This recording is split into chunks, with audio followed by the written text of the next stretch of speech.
algo de leptina, o sea, se están estudiando algunas de estas sustancias que pueden en un momento dado favorecer la prevención de obesidad.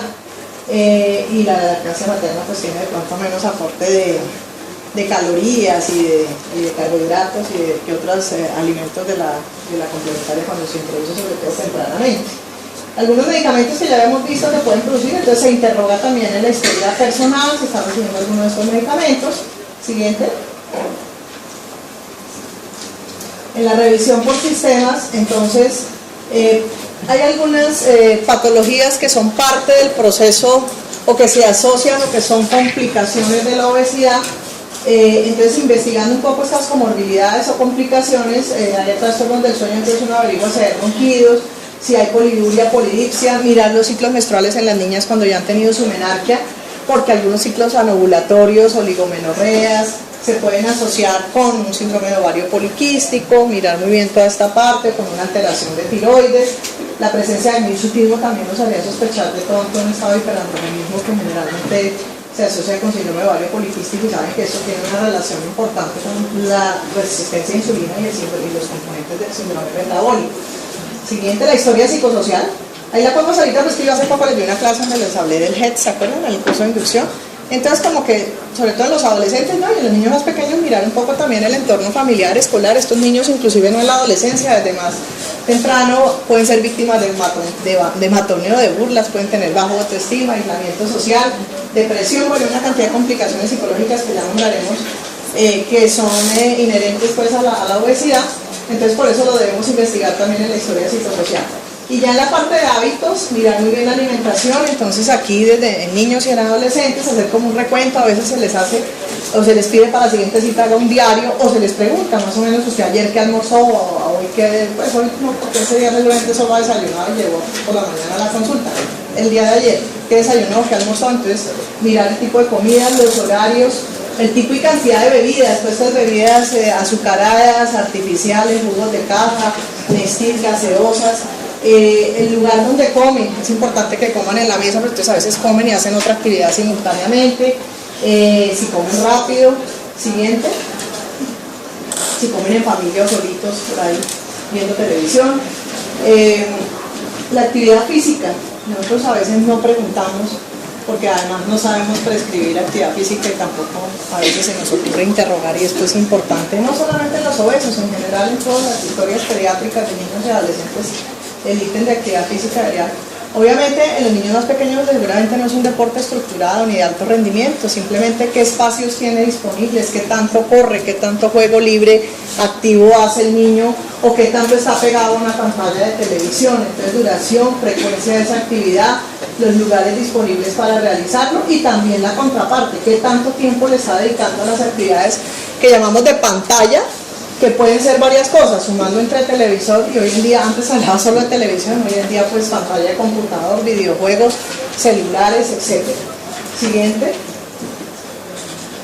En el examen físico, entonces, pues obviamente lo que ya vimos, la antropometría, lo inicial, la apariencia visual importante, el perímetro de cintura, mirar los percentiles de todos estos parámetros, desviaciones estándar. La tensión arterial, porque la hipertensión esencial es frecuente, ya sobre todo en adolescentes, esencial o primaria, aunque en población pediátrica uno siempre debe investigar que no haya una causa secundaria y seguramente pedir otros exámenes, verificar, pero esto, si ya hay prehipertensión o cifras tensionales un poquito por encima ya de percentil 90, pueden hacer, como vamos a ver ahorita, parte del síndrome metabólico o parte ya de una complicación asociada con sobrepeso o con obesidad. Ustedes no sé si ya conocen las tablas, ya las están manejando en los sitios. ¿Sí las conocen o no? Les cuento en el curso de inducción. Las tablas que manejamos en pediatría, que es según edad, sexo y el percentil de talla. Siguiente. Bueno, en la piel buscar algunos signos que se asocian. La acantosis nigricans, que es esta coloración negruzca que se ubica generalmente en pliegues del cuello, en axilas y a veces aquí en los nudillos de las manos, tiene una alta asociación con la presencia de resistencia a insulina. Entonces siempre que la veamos es bueno mirar cómo está la parte del metabolismo de carbohidratos y niveles de insulina para ver si hay resistencia. La presencia de acné y hirsutismo, sobre todo componentes del síndrome metabólico y otras alteraciones inherentes al rápido acumulación de grasa en ciertos momentos, sobre todo en la adolescencia, donde aparecen las estrías, la presencia de intertrigos en los pliegues cuando hay obesidades ya extremas, intertrigos candidiásicos, pues prevenir ese tipo de lesiones. En la parte osteomuscular es más frecuente que las personas con sobrepeso o obesidad tengan problemas de columna, como la escoliosis, aunque también hay escoliosis idiopática normal en adolescentes que tienen peso normal o inclusive son delgados, pero aquí va a haber de pronto más predisposición o a dolores lumbares por desbalance muscular de tipo mecánico, de pronto dolores de espalda, el pie plano, el pie nubalgo, algunas situaciones traumáticas como el deslizamiento artificial. Todo eso pues buscarlo puntualmente en el examen físico. La presencia de lipomastia. Lipomastia es el exceso de grasa que vemos en las glándulas mamarias, bien sea en niños o en niñas. Hay niños que los vemos y no hay que confundir con ginecomastia, que es el aumento ya de la glándula en el hombre, porque en la niña ya sería otra cosa, que es la telarquía, el botón mamario, cuando están ya empezando pubertad. Palpar muy bien para ver si se toca realmente algo endurado como es el botón mamario, tanto en niño para ver si hay ginecomastia como en niña, a ver si ya es la telarquía, porque el otro se llama lipomastia o pseudoginecomastia, que es como que la ve uno y cree que de pronto la niña ya está empezando pubertad y resulta que es exceso ya en los obesos pues ya de mayor grado, exceso de grasa en esos sitios.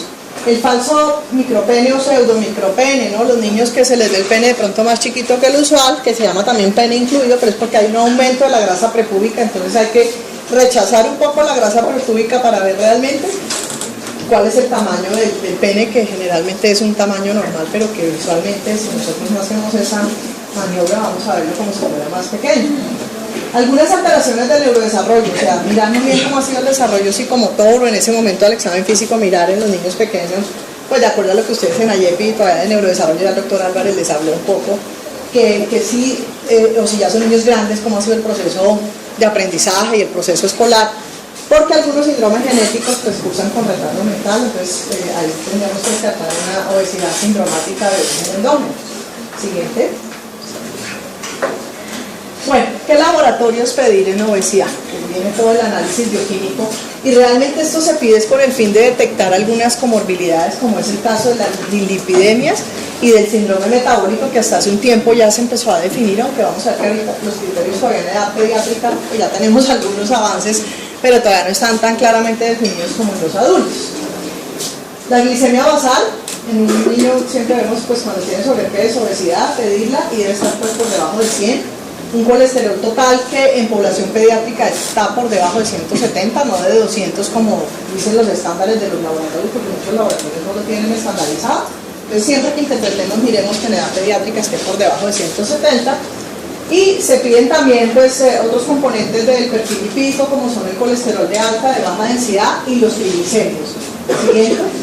Y aquí tenemos ¿cuándo se recomienda pues para el tema de dislipidemias? No vamos a tener a hablar de dislipidemias, digamos que eso es un motivo de otra clase, pero pues con mucho gusto los que quieran les puedo dar pues algunos artículos recientes de dislipidemia en niños, donde ya habla más puntualmente del manejo de cada una de esas dislipidemias, cuándo con medicamentos, cuándo con medidas de dieta, qué tipo de dislipidemias hay, pero en general, con fines prácticos en la atención primaria, la recomendación de la Academia Americana de Pediatría, una de las últimas recomendaciones, puntualmente de la Academia Americana de Pediatría, es que en niños por encima de los 2 años, por debajo realmente no están estandarizados cuáles son los niveles de lípidos, entonces no los podemos medir porque no sabemos ni siquiera, no se ha estandarizado cuáles son los valores normales.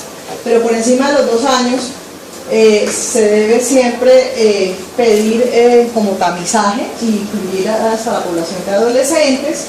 Y hay algunas indicaciones: historia familiar de dislipidemia, cuando hay historia familiar de enfermedad cardiovascular precoz, lo que yo les comentaba al comienzo, cuando hablamos de antecedentes familiares, por eso hay que indagarlo. Si ha habido hombres en primer grado familiares menores de 55 años o mujeres menores de 65 años, se recomienda hacer perfil de lípido completo en ese paciente, en ese niño o en ese adolescente. En la historia familiar desconocida, llegan a veces niños adoptados, niños que no sabemos o que de pronto el informante en ese momento no hay posibilidad porque de pronto el niño está en alguna institución o algo. Entonces, debemos asumir que puede tener todos los riesgos anteriormente mencionados, entonces hay que tamizar. O en historia familiar que así sea negativa, el niño tenga obesidad, tenga hipertensión, tenga diabetes o una enfermedad renal crónica. En esos casos estaría indicado. Y ya en los adolescentes que además de eso sean consumidores de alcohol o tabaco, pues ya tienen un riesgo y se debería hacer un tamizaje. Últimamente hay otras propuestas de como se ha vuelto tan grave el problema de obesidad, tan epidémico, y ha aumentado también la prevalencia de epidemia, se habla de tamizaje universal. Algunas otras entes recomiendan, inclusive la Academia Americana de Pediatría y algunas otras sociedades últimamente están recomendando que los niños hacia los 11 años, cuando están antes de empezar la pubertad, los 10, 11 años, y en los adolescentes grandecitos antes de cumplir los 17, 18 años, independiente de todas estas indicaciones, deberían tener por lo menos un tamizaje de colesterol solito, si no hay más riesgos, o dependiendo de la historia, pues ya el perfil de lípidos completo, independiente casi que de indicaciones, como un tamizaje. Obviamente aquí la norma 412 del Ministerio y la ley 100 y todo solo permiten unas indicaciones muy puntuales. Las GAPS también plantean solo unas indicaciones, sin embargo dicen que todo adolescente que no tenga ningún riesgo, de todas maneras antes de los 18 debería tener por lo menos un colesterol total. Eso pues ya para atención primaria, porque muchas veces las EPS y eso no van a autorizar, entonces uno también tiene que llenar de razones y indicaciones que están ya establecidas. Siguiente, entonces para que vean los valores importantes de esta tabla, pues de todos los valores que se han revisado, realmente este es uno de los más recientes y además ya llevaba bastante tiempo, fue reevaluado nuevamente por un panel de expertos de las guías de salud y riesgo cardiovascular en Estados Unidos. Entonces esto está publicado en Pediatrics, pero pues ahí está la tabla y son puntos de corte para lípidos sanguíneos de niños de los 2 a los 18 meses. Hay algunos que cambian también según el rango de edad, hay unos que son los mismos para todas las edades de 2 a 18. Como les decía, colesterol total se considera aceptable por debajo de 170, de riesgo 170 a 199, y ya cuando está más de 200 ya se considera de riesgo alto, que sería la cifra que si nosotros no sabemos interpretar, como los adultos, ¿no? 200 está bien, y deja así las cosas y resulta que ya en la población pediátrica eso se considera de alto riesgo.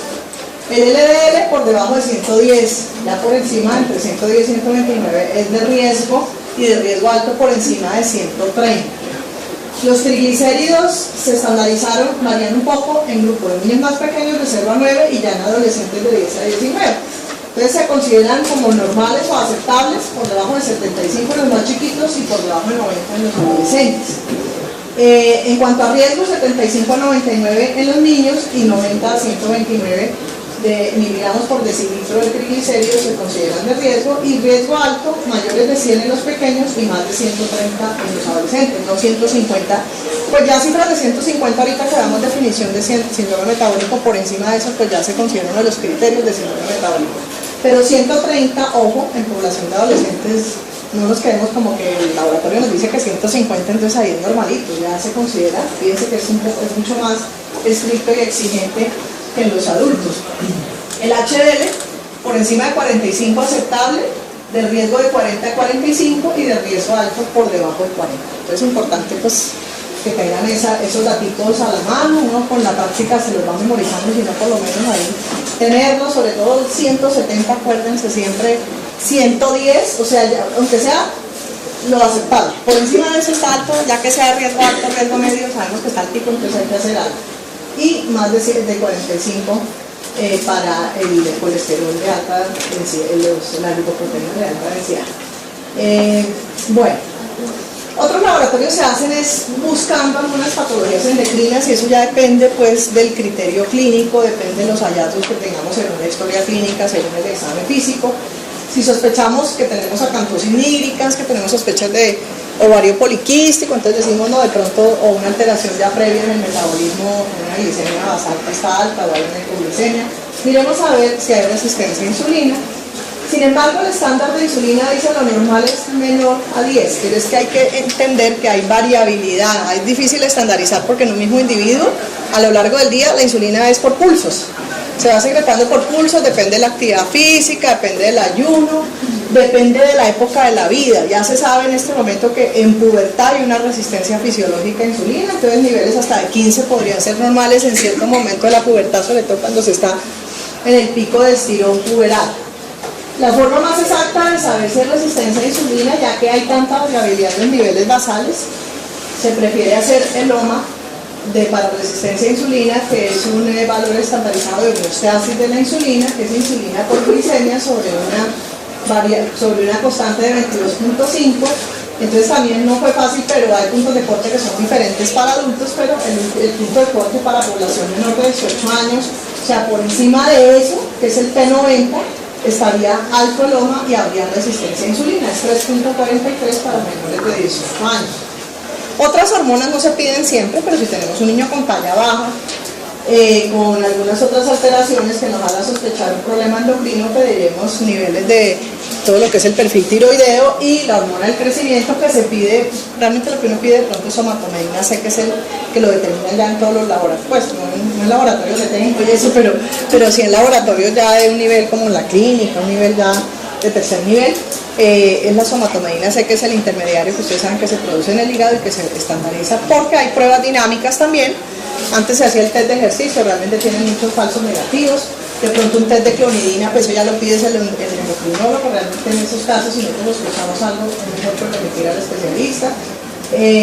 Cortisol urinario y ACTH cuando se sospecha un problema de Cushing, y cuando hay alguna sospecha por hirsutismo, acné severo, de hiperandrogenismo, se mira la testosterona, los niveles de andrógenos suprarrenales, de androsterona sulfato, algunos niveles de 17-hidroxiprogesterona y niveles de LH-FSH ya cuando hayan ovulaciones, alteraciones del eje que queremos confirmar el diagnóstico de síndrome de ovario poliquístico o un caso de pubertad precoz asociada a obesidad o otros casos, pues ya miraremos. Eso ya es más de terreno de especialistas, pues para que sepan cómo se hace todo el análisis bioquímico y de laboratorios en un paciente con obesidad. Sí, el siguiente. Otros estudios que son opcionales, no todos los hacemos dependiendo pues también del interrogatorio y de la patología, son estudios de sueño cuando estamos sospechando un trastorno de apnea obstructiva, que es una de las complicaciones de obesidad, sobre todo obesidades severas, el electrocardiograma, el ecocardiograma, cuando pues sospechamos algo cardiovascular o algunos ecos específicos para medir, que miden el calibre de la media de las arterias, a ver qué tanta arteriosclerosis hay en algunas obesidades severas y poliglipidemias severas. Ecografía de hígado y vías biliares antes no se pedía mucho, cada vez como hay una clara asociación o complicación o comorbilidad con hígado graso no alcohólico en niños obesos grandes, generalmente como parte de la evaluación, se está pidiendo para ver qué porcentaje de grasa hepática hay. Se piden a veces también unas enzimas hepáticas que no las incluía ahí dentro de los laboratorios, pero en algunos casos si nos llega a dar hígado graso podemos pedir transaminasa, sobre todo la glutámica puriúrica o la gamma-glutaramiltransferasa, son las que más se elevan en estos hígados grasos no alcohólicos que están asociados a obesidad. El cardiograma no en todos los casos, pero si hay talla baja, si hay alguna alteración puberal asociada, pues queremos ver un poco si hay un retardo en la maduración esquelética o una maduración esquelética demasiado acelerada. En esos casos, o ver el pronóstico de talla final, se pide el cardiograma. Siguiente. Eso es un dibujito, pero vamos a, o sea, simplemente saber que la obesidad no es solamente el hecho de tener un aumento de grasa corporal, sino que tenemos una cantidad de alteraciones, comorbilidades y complicaciones de la obesidad, no solo físicas, sino también algunas que son psicosociales. Siguiente. Y ahí vamos a hablar de algunas de estas. Ya se ha venido hablando, las endocrinológicas, las dislipidemias, resistencia a insulina, la diabetes 2, síndrome de ovario poliquístico, hiperandrogenismo y pubertades tempranas. Una vez está contento porque el niño gordito exógeno simple, que no es de causa endocrina, generalmente son niños inclusive más grandes, entonces el niño está saludable, piensa uno porque es que es más grande que el resto, es el gordito, es el grande, ellos generalmente aceleran crecimiento lineal, pueden estar en percentiles altos de talla, pero después van a tener una maduración esquelética más rápida. Esto tiene explicaciones por mecanismos de leptina, por algunos mecanismos de androgenización que hacen que haya pubertades un poco más tempranas en estos niños, que se active más rápido el eje hipotálamo hipófisis para la producción de gonadotrofinas. Entonces son niños maduradores tempranos, no todos, pero a la mayoría, algunos sí tienen esa tendencia, van a tener pubertades más tempranas, por lo tanto su talla final no va a ser tan alta como venía, sino que se va a disminuir. Siguiente. Bueno, hablando un poquito del síndrome metabólico, el síndrome metabólico se define como un conjunto, una serie de alteraciones que aumentan el riesgo de enfermedades cardiovasculares y de diabetes tipo 2. Como les decía, no hay consenso sobre criterios diagnósticos en general entre las sociedades científicas, sobre todo en la población pediátrica, Solamente 2 grupos han publicado algunos criterios que ya vamos a ver. Desde hace rato, siguiente, la OMS, pues esto en general para la población adulta,